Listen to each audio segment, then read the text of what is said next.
E aí, galera do segundo ano, espero aí que vocês possam estar bem, se cuidando em casa, né, se protegendo aí dessa pandemia. Galera, então logo depois a gente ter terminado lá os assuntos sobre constância e liberdade, sobre o espírito libertário que existiu nas revoltas emancipacionistas aqui no Brasil, né, que foi aí justamente a Inconfidência Mineira e a Conjuração Baiana, a gente vai falar de um assunto muito interessante, galera, né, que ganhou destaque, né, nesse período aí de 1820 até 1848, que é um movimento que aconteceu na Europa, inspirada justamente nas ideias liberais e na questão do nacionalismo, né, que é um movimento conhecido como Primavera dos Povos. Tá bom? Já eu vou explicar o porquê desse título aí, Primavera dos Povos. Então, galera, ó, logo após aí o Congresso de Viena, né, que ficou onde as potências europeias redefiniram novamente o mapa europeu, logo após a ação do Napoleão Bonaparte, eles vão estabelecer justamente a volta do absolutismo, né? E aí, apesar da volta do absolutismo, diversas revoltas passaram a existir na Europa, né, justamente contra a desigualdade econômica e a insatisfação sobre as desigualdades sociais, né, e a oposição direta do povo ao sistema absolutista, tá bom?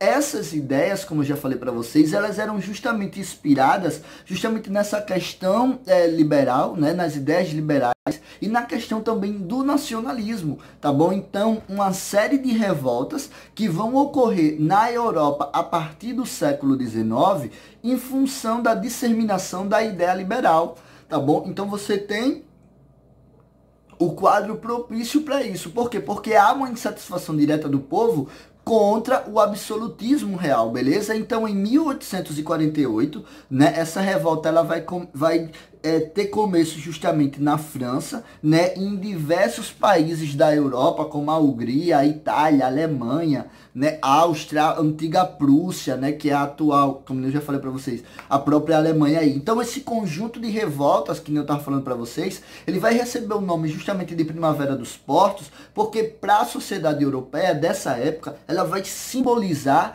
como uma acordar da sociedade europeia, do povo europeu, desses países, né, como uma primavera. Porém, eles vão acordar para essa primavera de ideias liberais, tá bom? De novas ideias que precisam ser prolongadas pelo mundo, né? Ser comentadas no mundo, ser analisadas, né, ter essas ideias como suporte, porque já tinham percebido que o absolutismo de fato não estava dando certo, tá bom? Então, esses movimentos vai resultar justamente na consolidação política da burguesia, que até então a burguesia se apoiava na nobreza para ter também os benefícios, mas agora, né, essa classe que já estava cansada de ser tratada como qualquer coisa, vai querer agora a força, o apoio, né, vai querer se tornar independente. Então a Primavera dos Povos, desculpa, vem justamente para quê? Para consolidar também o poder político dessa burguesia que se formava, tá bom? Então vamos lá, galera, ó.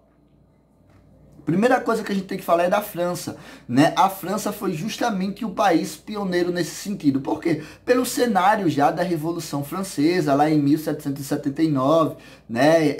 Em todo esse contexto aí da Revolução, né? E assim sucessivamente, desculpa. Então, ó, país pioneiro, né, da Primavera dos Portos, né, vai reinstaurar a monarquia na França, né, Carlos X vai assumir o trono, né, e tentar instaurar justamente o terror branco, né, que é atos de violência contra opositores, né, esses caras eram socialistas, comunistas, né, vai manter por certo tempo a Câmara dos Deputados, né, essa Câmara dos Deputados recebeu o nome aí de pares e eleições, tá bom? Você vai agora ter na França uma crise econômica, né? E a oposição em constante crescimento contra a ação do Carlos X, né? O rei vai perder justamente o seu espaço na Câmara dos Deputados.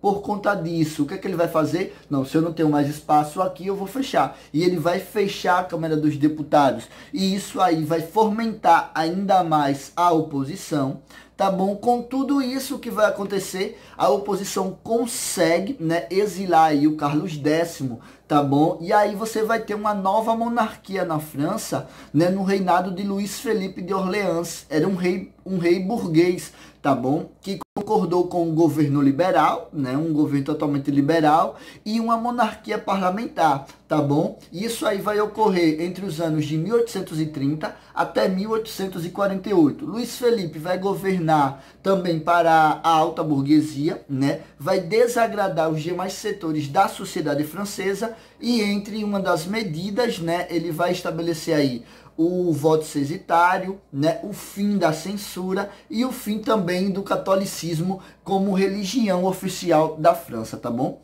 Então, o que vai acontecer? A oposição vai criar justamente a política dos banquetes, né, onde vai oferecer refeição à população com o intuito justamente de disseminar ideias políticas, novas ideias políticas, tá bom? Quando esse evento, né, ele vai tentar chegar a Paris, ele é proibido, tá bom? E isso aí vai gerar uma revolta popular, né? São armadas aí barricadas, né, contra o governo e a Guarda Nacional vai aderir justamente a essa revolta, né? Para diminuir justamente a indignação do povo, né? Do povo, a indignação popular, tá bom? Autores do veto são demitidos, mas o que vai acontecer? Já não tem o rei já não tem mais o controle dessa população, né? O Luís Felipe já não tem mais o controle, tá bom? E aí você vai ter, né, de fato, essa saída, né? Por quê, professor? Porque você vai ter agora a união dos camponeses, dos operários, da burguesia, né? Instaurando aí uma segunda república na França, tá bom? E aí o que vai começar? Vai começar justamente as divergências existentes até hoje, né, galera? Entre burguesia e proletariado. Nas eleições a burguesia ganha, né? Vai manter aí a sua autoridade, vai eliminar os socialistas do poder e o Luiz Bonaparte, que era sobrinho do Napoleão Bonaparte, é eleito a presidente, tá bom? Então, em 1851, ele vai dar um golpe, vai fechar o parlamento novamente, vai assumir com poderes ditatoriais, né? E em 52 ele se torna o imperador da França através de plebiscito, né? Com o apoio da burguesia, né? E os camponeses vão aí nomear também o Napoleão, né, o sobrinho do Napoleão, né, o Luiz Bonaparte, como Napoleão III, muito parecido com a jogada política aí do tio, né, que também foi imperador da França. Galera, e aí você vai ter agora, saindo da França, né, consolidação do Napoleão III, e aí você vai ter agora a primavera dos povos na Áustria, tá bom? A monarquia é extremamente enfraquecida graças às ideias liberais, tá bom? Que vai disseminar justamente entre a burguesia esse direito de reivindicar, né? Esse direito de reconhecer outros povos, como os poloneses, os tecos, né? Os romênios, os croatas, os húngaros, italianos do norte, né? As manifestações revolucionárias austríacas ocorrem principalmente em Viena, né? Com protestos de ruas, barricadas, e aí você vai ter um dia muito importante para essas manifestações, que é justamente o dia 13 de março de 1848, né, onde você vai ter uma assembleia na Baixa Áustria, né, e uma marcha para o Palácio de Hofburg, tá bom? E aí vai obrigar o chanceler, né, e nessa época o chanceler era justamente Metternich, tá bom? Ele vai aí fugir, né? Ele vai dar no pé literalmente. E aí você vai ter a formação de um governo liberal com o apoio de uma assembleia constituinte, e aí você vai ter a abolição dos direitos feudais, olha só, direitos feudais ainda, tá? Fim da censura à imprensa, né? Criação de uma guarda nacional para defender justamente essa revolução liberal, né? O imperador é mantido, porém uma constituição vai afirmar aí o parlamento, né, que por sua vez vai passar a exercer o sufrágio universal, o voto universal, e aí você vai ter mais um parlamento, beleza? Então, a revolução não é conservada, né? O príncipe Chancelberg, né, é o novo chanceler e lidera mais uma vez aí a aristocracia, né, a monarquia, como a gente fala, a retomada do poder. Porém, o imperador Fernando I é obrigado a passar o trono para o seu filho Francisco José I, né? O parlamento é dissolvido, os liberais são perseguidos, as reformas abolidas e aí o absolutismo é recomposto justamente na Áustria. Então, como vocês viram a queda tanto das revoluções liberais, tanto na França como na Áustria, tá bom? Então agora a gente vai ter aí essa revolução na Prússia. Lembrando a vocês que quando eu falo Prússia, eu tô falando aí a Alemanha, tá bom? Né? Que hoje é o território da atual Alemanha. Então, ó, após as guerras napoleônicas, né? A Prússia, ela vai se tornar uma das potências, uma das 5 potências existentes na Europa, né? Vai criar aí uma união aduaneira, tá bom, entre os estados que compunham o território, atualmente conhecida, né, como eu falei para vocês, como a Alemanha.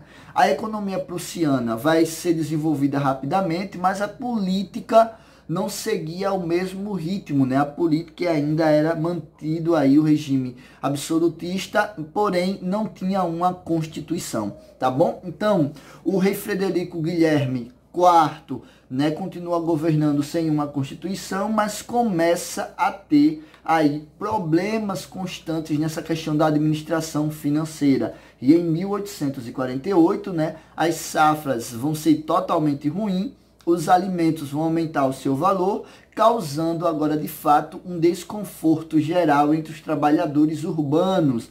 E no dia 3 de março desse mesmo ano, 1848, os operários unidos, né, aos intelectuais da época existentes na Prússia, fizeram manifestações nas ruas de Colônia, né, e em 18 de março foi exigido que o Guilherme IV apoiasse aí os ideais liberais e fizessem uma Assembleia Nacional para ser eleito também e aprovado o sufrágio universal dentro da Prússia. Tá bom, galera? Na mesma semana, né, as manifestações e os protestos foram sendo diários, né, reivindicando justamente uma constituição, já que não havia essa constituição na Prússia. Houveram vários conflitos entre os soldados e os manifestantes, né, e logo barricadas foram erguidas, né, e uma luta entre tropa real e contra a burguesia, contra operários. Então você tem aí uma guerra civil, tá bom?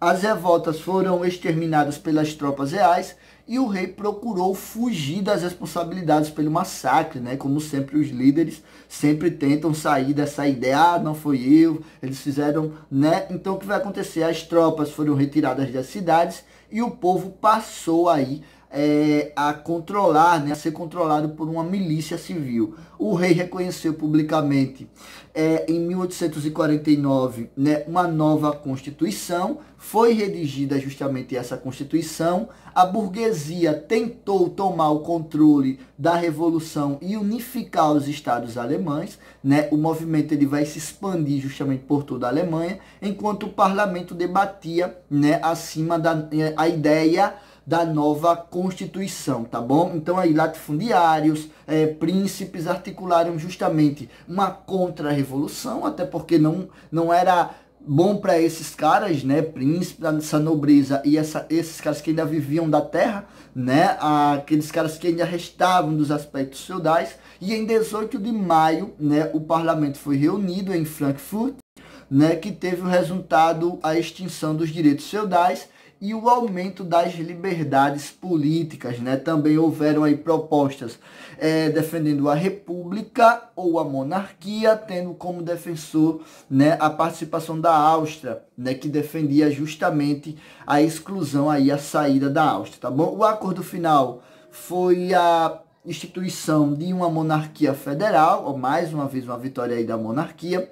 Começa uma contra-revolução, né? Nobres que acabam vitoriosos. Os junques, que eram os nobres conservadores latifundiários, os caras que viviam da terra, voltam ao poder, né? Ainda houveram algumas lutas, porque muitos não aceitaram, porém, esses caras eles foram exterminados pelo exército prussiano, né? E você tem novamente a instalação, né, da monarquia, mais uma vez. Então, galera, a gente vê que ao mesmo tempo, né, que surge esse aspecto aí da ideia liberal, né, esses países sobre os aspectos absolutistas conseguem exterminar, né, essa questão, e aí merece justamente esses pontos de destaque, porque você não tem muita a saída, né, a vitória aí dessas ideias liberais nesses aspectos aí, galera. E aí você tem a Primavera dos Portos agora na Itália, né? Como a gente sabe, nos Estados italianos a Revolução vai acontecer em 1848, teve um aspecto altamente nacionalista, né? E contou com 3 objetivos, né? A unificação, a independência e a liberdade italiana. Porém, né, a gente vai acompanhar isso na próxima aula lá pelo Zoom, tá bom? E até mais, pessoal. Até.